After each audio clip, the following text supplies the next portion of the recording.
Well, today I decided to go ahead and work on this guitar. It's my, I call it the SP P90 guitar, and the SP stands for Spalted Poplar. And I did a video on it on one other channel, but it's been sitting for a couple of months now, and I ran into some issues the other day when I went to pick it up and play it. Some of the frets started buzzing and stuff. So what I've done is I've gone ahead and re-leveled the frets here. And what I do is I check it with my ruler here, and to make sure that it's nice and flat across here.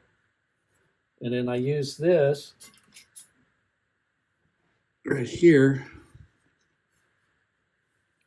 I use this for my fret leveler. And what I have is I have the sticky back sandpaper on here. I think this was at 320 or something like that.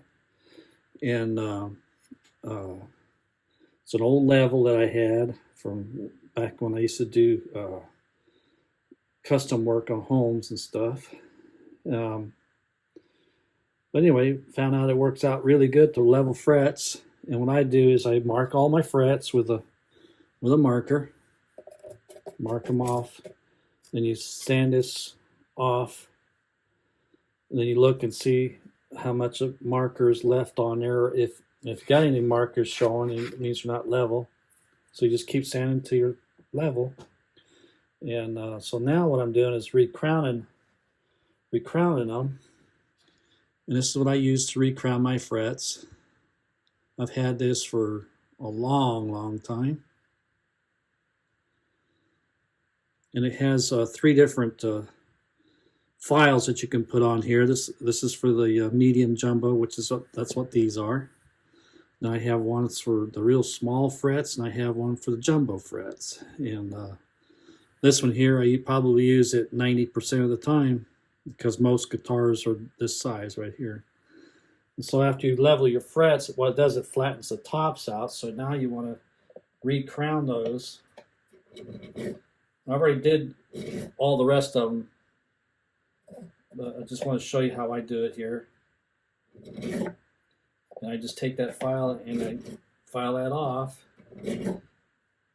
until what it is, I have a black marker line on here, and I look at that marker to see where I'm at until I get that nice thin line run across the top of it.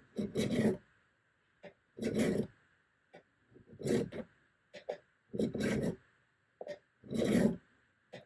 if you notice, I file in one direction because that's the way the file works. Doing this ain't gonna get you nowhere. So anyway, I get down to a nice thin line there. And what you try to avoid is not filing the very top. All you're trying to do is bring that you're trying to bring that fret back to round, because see, right now it's flat on top. So what we're doing is closing in that gap on both sides by using this file. And then what I'll do is I'll use this sanding sponge here. I think this is 2000 grit. Yeah, 2000 grit wet dry. I'll wrap that on that sanding sponge, and then we're going to sand over the tops of that, and that'll finish rounding off your frets.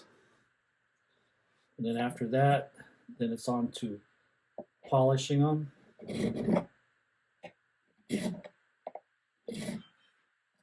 Make them nice and pretty and smooth.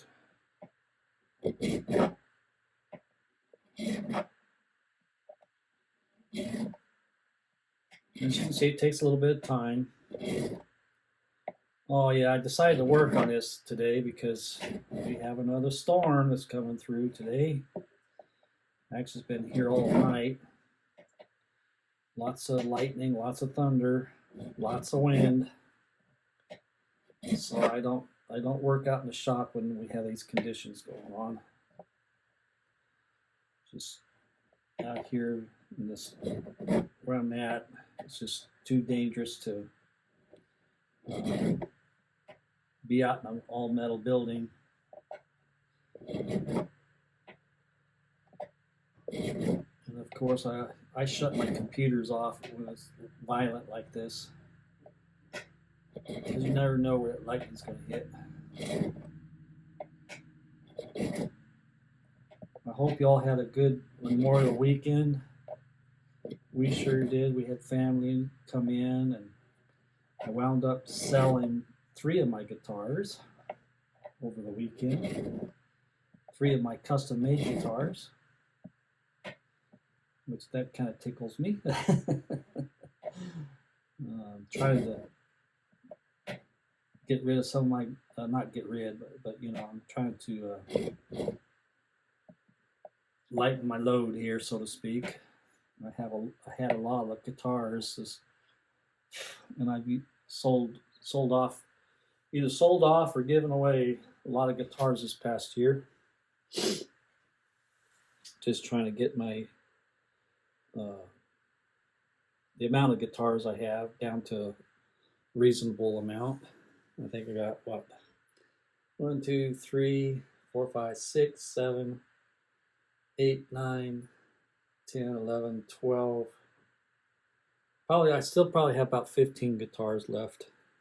That's for me, that's getting down there.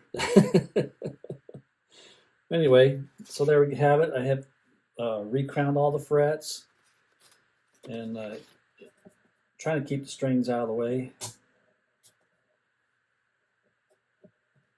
What you can do is, which I've already done this, but it's been sitting here for a while, so take some tape, wrap it around them strings, and you can pull them out of your way, keep them out of your way while you're doing stuff. So now what I'm going to do is take this wet dry and go over them frets. It don't take a lot. You're not trying to sand. You're not putting pressure on it. You're just lightly going over that, sanding over them. And what that's going to do is finish recrowning those for you. Those very tops. And how you can tell is you sand off your the rest of the marker that's on there. And this should take out any scratches or any of that. You can hear it change too. I don't know if you heard that, how the sanding changes tone. And if you look it over as you're doing it, you can see if you missed any scratches or anything. Yeah, see, that's looking pretty doggone good.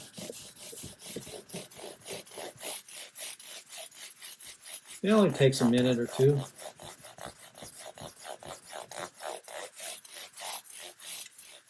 And there you have it. So now what I'll do is change this Dremel tool over to my buffing wheel. There it is.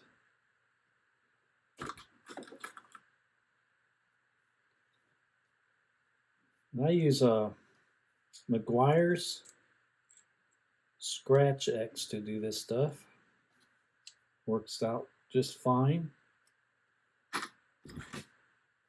Now, there are some guys out there that say you shouldn't use Dremel to buff out your frets, that you can overheat them. Yeah, you're going to overheat them if you stay on it too long. It's just like anything you buff out, you don't want to stay on it too long. You just stay on it long enough to do what needs to be done, and then you go on. And I lost my bottle of Scratch X. Oh, there it is. So that's what I use right here. And all I do is I take a little bit of that. And, a little bit goes a long way. I just put it on my finger and I just dab it right on some of those frets. You don't have to do them all because as you're working down here, you're going to develop enough of this on the Dremel that usually carries you on. So then I just take whatever's on your finger, wipe it on there. You're going to use it. And I used to use a medium speed. I don't put it on high speed. And all I'm going to do is go over them just to give them a nice shiny polish. And again, you're not applying any pressure to it. And as you see, I'm not staying on them very long. And they're coming out really nice right now. What's nice about polishing them out is when you play this guitar, if you're a string bender, your strings will bend really, really easily. If you bought a brand new guitar, depending on who makes them, you probably need to polish them out anyway. I always check everything with a fret level. This is the kind of fret level I use right here. You can check your frets to see if they're level. You don't know how many guitars I have worked on over the years that are brand spanking new that needed fret leveling done to them from the factory. They're getting better at it. I'll say that. Back when I first started making guitars, it seemed like even some of the higher end guitars needed fret levels on, but now they're getting better about all that. Even some of your less expensive guitars now have pretty good fretwork on them, which I just find amazing. That's pretty cool. And I forget which manufacturer it is. There was one I just saw on YouTube the other day where they bought the guitar, took it out of the box, and the frets were perfect on it. That's just amazing. And the guitar only cost like $250, you know. The thing with cheap guitars or inexpensive guitars is you can't expect it to be like a guitar you paid $10,000 for. That just ain't gonna happen. And I see so many videos where these guys just rip them apart. You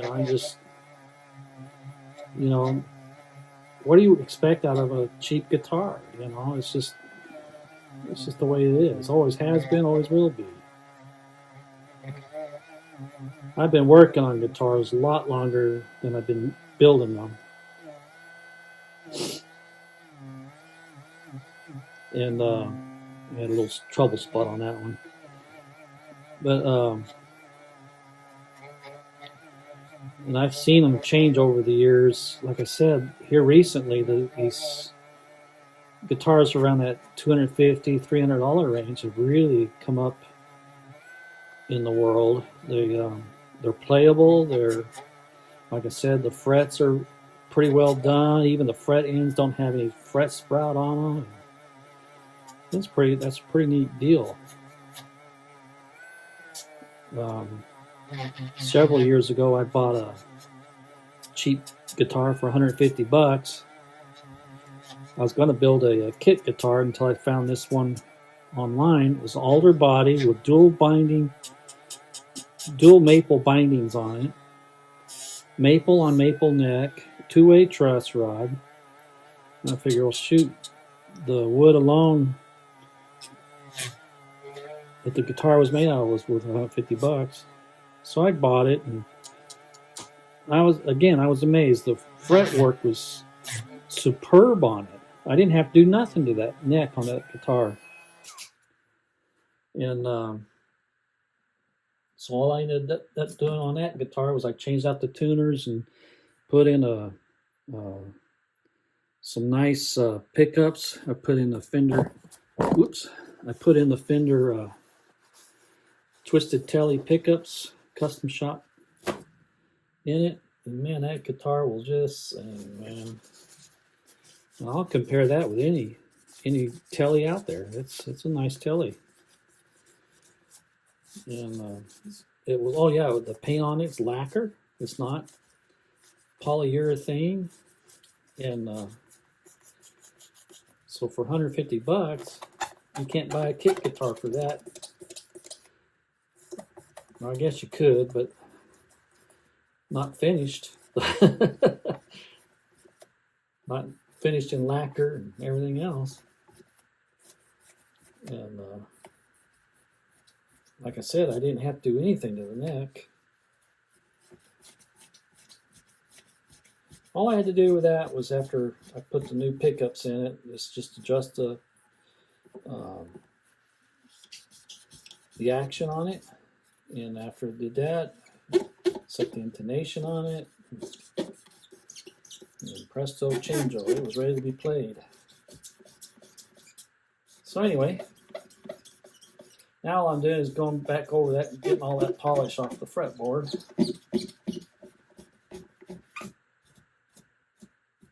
So there we have it, re-crowned, re-polished frets.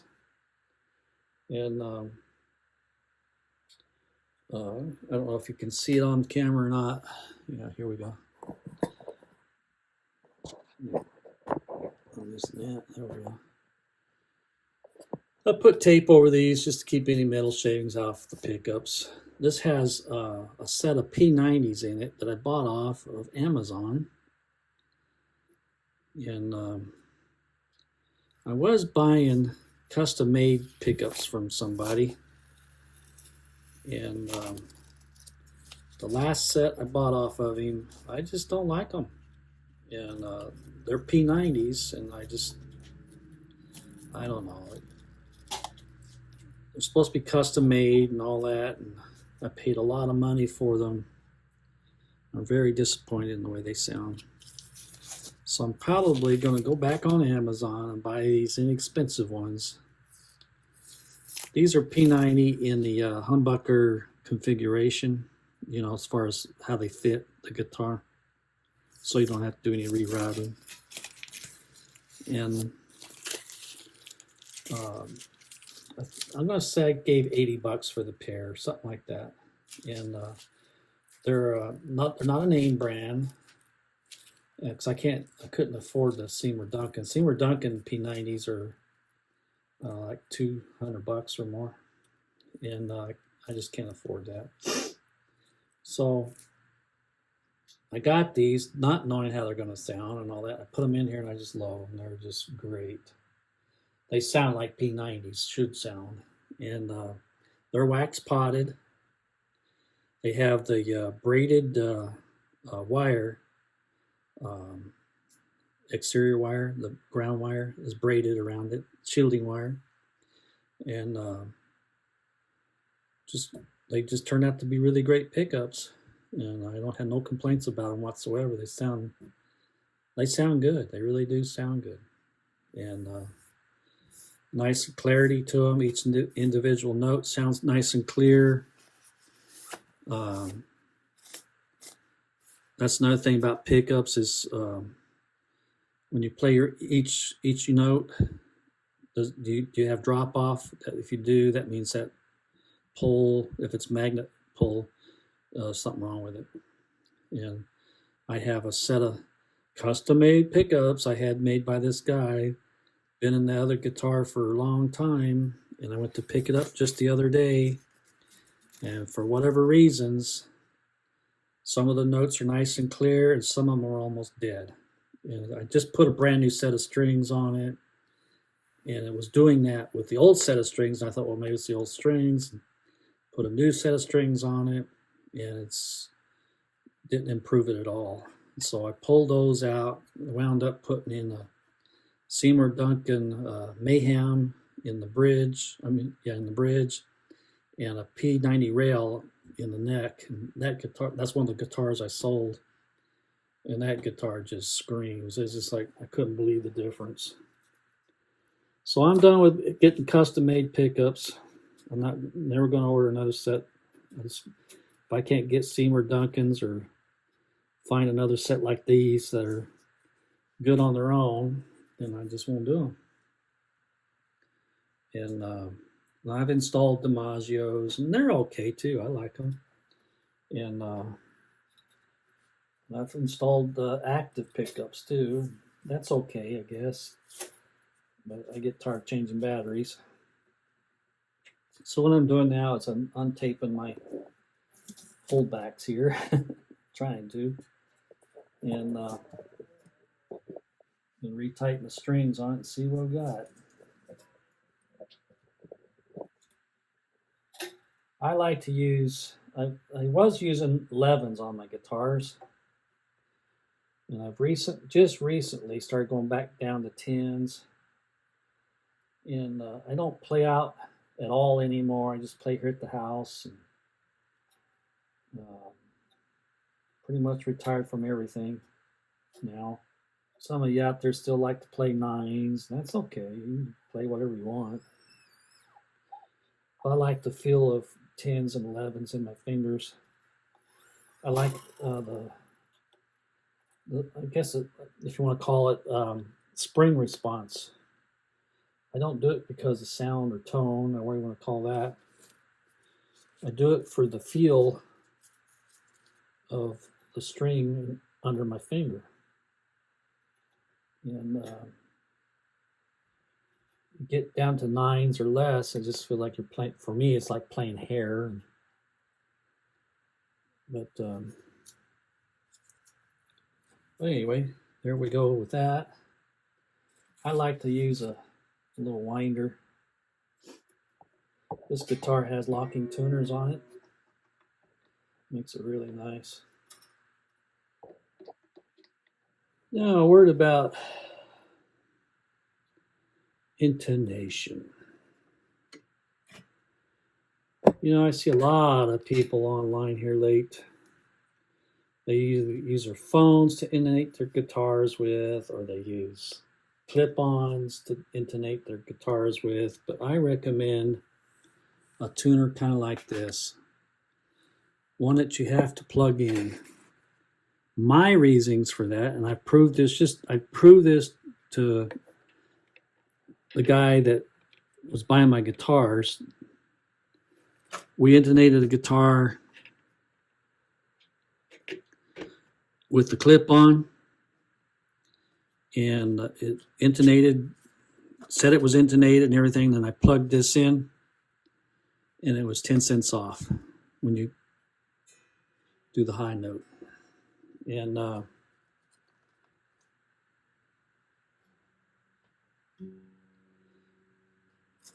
so tell me again, why would you intonate a guitar over the airwaves or via a clip-on?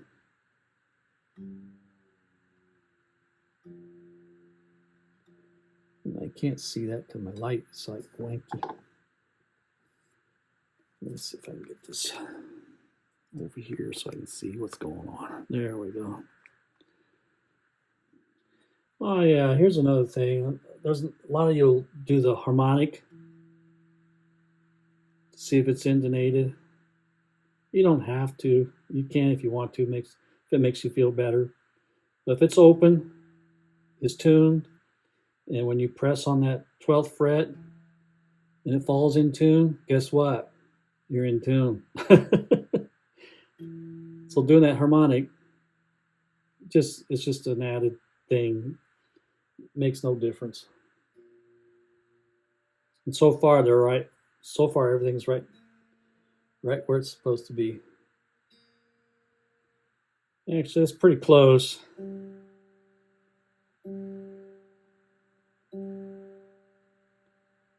I'm gonna live with it. Yeah, it's like only like 2 cents off, so I'm not gonna worry about it. Oh, another thing too, when you're doing intonation, a lot of people stand them up on edge or whatever. But I have found if you move your finger up too far, you can flatten it or sharpen it, let's say. If you go this way too far, you can flatten or sharpen it.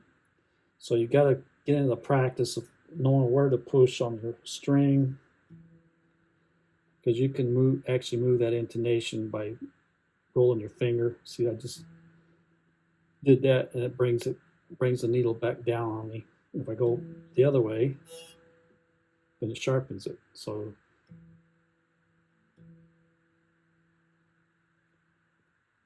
anyway, those are things to look out for when you set an intonation.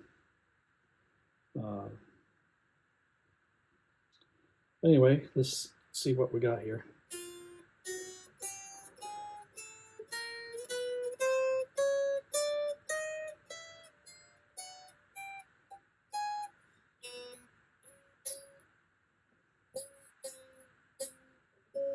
See, that fret's still a little bit high.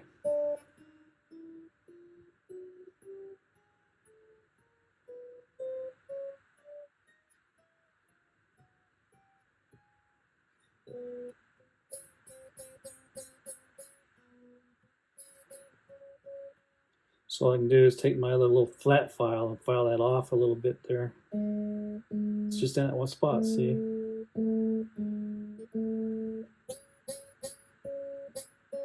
So it's got a little bump in it right there on that one fret. So all I'm going to do is go ahead and file that down a little bit up there on that one spot. See if I can get her to behave. And if it does, then I'm going to plug her in and then do another video on it. Like I said, this is posted on my other channel. It's the SP P90 spalted poplar, and there's the back side. This side, this part of the wood was on the one end of the board, and this was on the other end of the board. And I've never seen poplar like this. I wound up buying the whole lot of the poplar. What it was 4 poplar trees that fell out here on the property, and the landlady's son took it down and had it cut into board planks. They're all 1 inch thick, or close enough to 1 inch. And then I wish they'd have been 2 inches, but you know. So anyway, he had them cut into planks, and I've been buying boards after boards off of him. He finally wound up just selling me the whole kit and caboodle. So I have a whole stack of the stuff, and we've made furniture for the house out of it. And this I did, and then the last guitar I just did with the turquoise in it. The top part of that guitar is made out of the same wood. This headstock is also done with it. See, there's the headstock.